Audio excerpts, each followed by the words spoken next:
Hello friends, आप देख रहे हैं मूवी रनर्स। व्हाट इफ का पहला एपिसोड रिलीज हो गया है, जहाँ पे दिखाया है कि what if Peggy Carter become captain Carter. ये एपिसोड बहुत अच्छा है, पर हमें ये देखते वक्त बहुत सारी similarities captain America the first Avenger से आते हैं। और पहले ही मार्वल ने कंफर्म कर दिया है कि ये सारे एपिसोड्स एमसीयू यूनिवर्स से कनेक्टेड है। सारे इसीलिए पॉसिबल हो सकते हैं क्योंकि लोकी सीरीज में सिल्वी ने ही हू रिमन्स को मार दिया है, इसलिए सारे अल्टरनेट ब्रांचेस क्रिएट हुए हैं और ये सारे स्टोरीज हमें देखने के लिए मिला है। और ये सब देखते वक्त हमें समझ में आता है कि मार्वल ने एनिमेशन में कोई कमी नहीं छोड़ी है, क्योंकि इसमें का एक्शन और एनिमेशन बहुत अच्छा है। तो बिना देरी करते हुए चलिए वीडियो में, पर उससे पहले एक छोटी सी इंट्रो।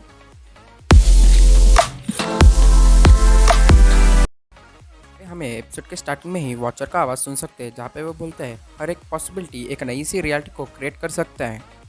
जो यूनिवर्स आपको पहले से मालूम है उससे ये यूनिवर्स बहुत थोड़ा डिफरेंट होगा।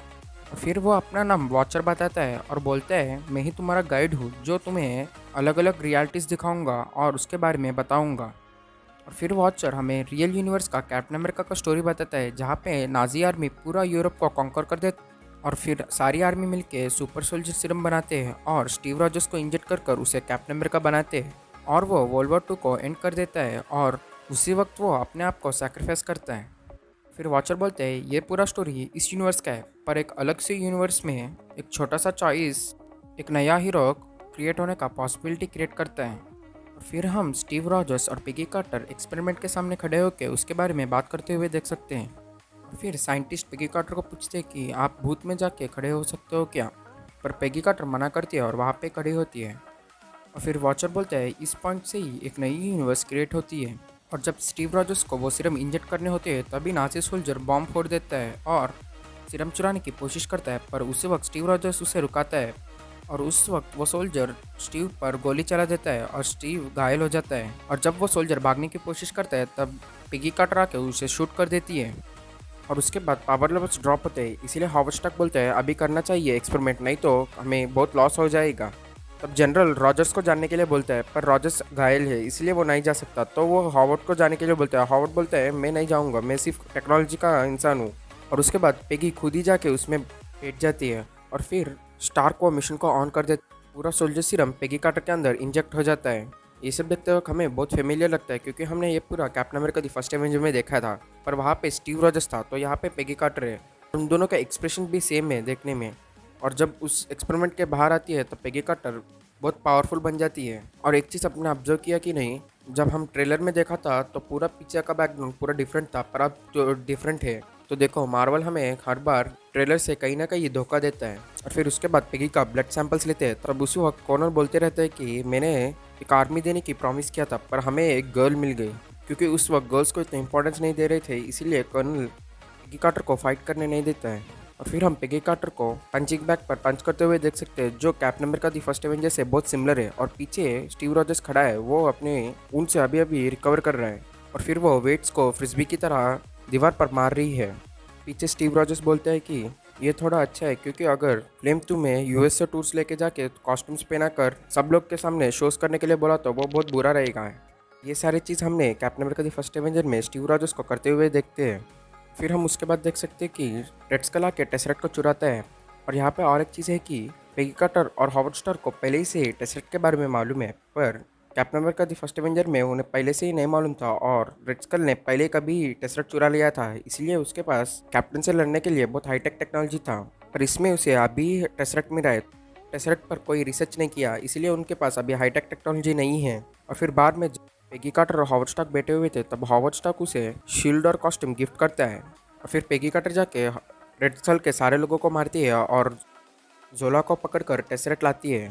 इस सीन में एनिमेशन और फाइट्स बहुत अच्छा है और इसमें अच्छा दिखाया है। और ये देखते ही आपको समझ में आना चाहिए कि मार्वल ने एनिमेशन करते वक्त कोई कमी नहीं छोड़ी है। और फिर हॉवर्ड स्टार्क को जब टेसरेट मिलता है तो वो स्टीव रॉजर्स के लिए एक नई सी सूट बनाता है, जिसका नाम है हाइड्रा स्टॉर्म पर रखा गया है। मतलब अगर हॉवर्ड स्टार्क के पास टेक्नोलॉजी होती तो वो टोनी स्टार्क से आगे ही वो सूट्स बनाता है। और फिर पेगी बकी और बाकी सारे लोगों को आज़ाद करने के लिए जाती है, और वो भी बाइक में। और ये पूरा देख के हमें सेम फिर से captain America the first Avenger की याद आती है, जहाँ पे स्टीव ने जाके उन्हें आज़ाद किया है और वो भी बाइक में। और फिर वो सारे लोगों को मारकर उनको आज़ाद करके बाहर लेके आते हैं, पर जब उन पर अटैक होती है तो वहाँ से हाइड्रा स्टॉर्म पर आता है और सब लोगों को मारता है। और फिर यहाँ पे भी एक्शन मूवमेंट्स बहुत अच्छे हैं और एनिमेशन भी बहुत अच्छा है। और ये सिर्फ व्हाट इफ का पहला एपिसोड है और हमें इसमें इतना अच्छा एनिमेशन और एक्शन देखने के लिए मिल रहा है, तो आगे आगे एपिसोड्स में कितना दिखेगा तो आप ही सोच सकते हो। और फिर हम पेगी को सारे नाजी सोल्जर्स को मारते हुए देख सकते हो। कर्नल भी पेगी और हाइड्रा स्टॉम्पर का क्रेडिट्स लेते हुए देख सकते हैं। और फिर हाइड्रा स्टॉम्पर और पेगी मिलकर एरोप्लेन्स पर अटैक करते हैं और ये पूरा हमें एक सिंगल टेक की तरह दिखाया है।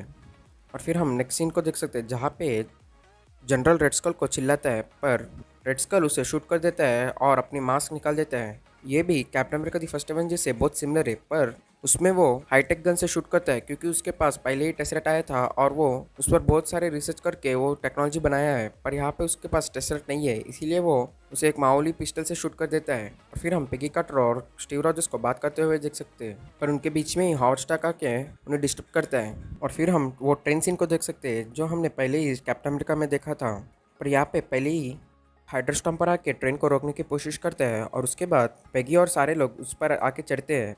तब उसी वक्त बकी नीचे गिरने वाला था, तब पेगी उसके हाथ पकड़ कर खींचती है। तब बकी बोलते हैं कि ऑलमोस्ट ट्रिप में है, तो ये बकी विंटर सोल्जर बनने का ईस्टर एग है। और जब स्टीव रॉजर्स हाइड्रा स्टॉम्पर की मदद से ट्रेन के अंदर जाता है तो उसे पता चलता है कि रेड स्कल ने उन पर ट्रिक प्ले किया है, जहाँ पे पूरा ट्रेन में उसने बॉम्ब्स रखा है और उनको मारने की कोशिश किया है। और उसी वक्त बाकी सारे लोग नीचे कूद जाते हैं और ट्रेन ब्लास्ट हो जाती है और उसके अंदर ही स्टीव रॉजर्स भी है।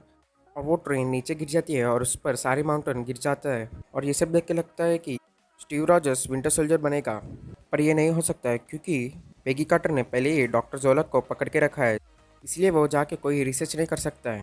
पेगी कार्टर और बाकी सारे लोग मिलकर रेड स्कल पर अटैक करने के लिए जाते हैं। यहाँ का final fight captain America the first Avenger से बहुत अलग है क्योंकि उसमें रेड स्कल फ्लाइट में चला जाता है, पर यहाँ पे वो कैसल में ही रहता है और वो टेसरेट की मदद से एक अलग डायमेंशन क्रीचर को बुलाने की कोशिश करता है। और ये फाइट सीक्वेंस के बीच में ही बकी को स्टीव रॉजर्स दिखते हैं, तो वो थोड़ा मदद करते हैं उसे और स्टीव रॉजर्स थोड़ा कोशिश करके हाइड्रा स्टॉम्पर को चार्ज कर देता है क्योंकि अब उसके अंदर टेसरेट नहीं था, इसीलिए एनर्जी सोर्स नहीं है। और जब पेगी कार्टर रेड स्कल पर अटैक करने के लिए जाती है तो तब वो देखती है कि एक अदर डायमेंशन से क्रिएचर आके रेड स्कल को मार देता है। और फिर पेगी कार्टर उससे लड़ती है और उसे उसके अंदर ढकल देने की कोशिश करती है।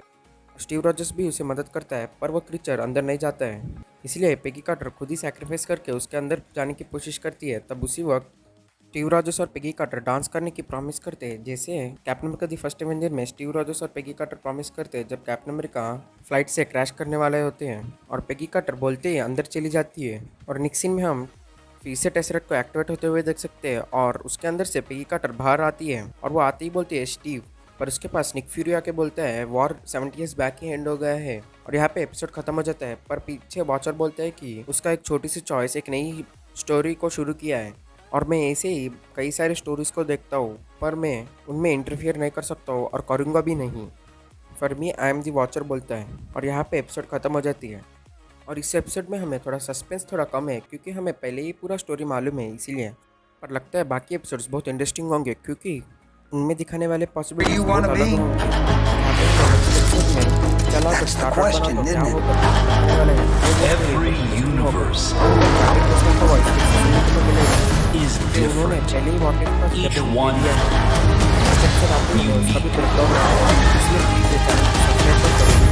Slow down a little bit. There's a few people in the room that don't understand. Not me, I get it.